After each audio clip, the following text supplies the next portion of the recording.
V mestu Drom bodo gradili novo šolo.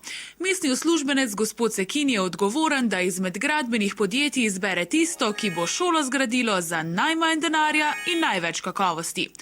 Podjetja se trudijo in skrbno pripravljajo načrt, saj si vsa želijo dobiti posel in zgraditi novo šolo. Direktor podjetja Gradnjek pa se domisli zvijače. Na samem se sreča z gospodom Sekinom in mu ponudi denar, če bo za gradnjo izbral njegovo podjetje. Gospod Sekin privoli, vzame podkupnino in dogovorita se, da bo to ostala njuna skrivnost. Čeprav bi bilo pravično, da šolo gradijo zidničarji, ker bi zgradili enako šolo za manj denarja, gospod Sekin odloči, da bo šolo gradil direktor Gradnjek. To je korupcija in zakon kršita oba, gospod Gradnjek, ker je ponudil podkupnino, in gospod Sekin, ker je ta denar sprejel. Kadarkoli nekdo, ki ima moč odločanja, ne dela tako, kot je prav, ampak raje tako, kot je najbolje za njega, to imenujemo korupcija.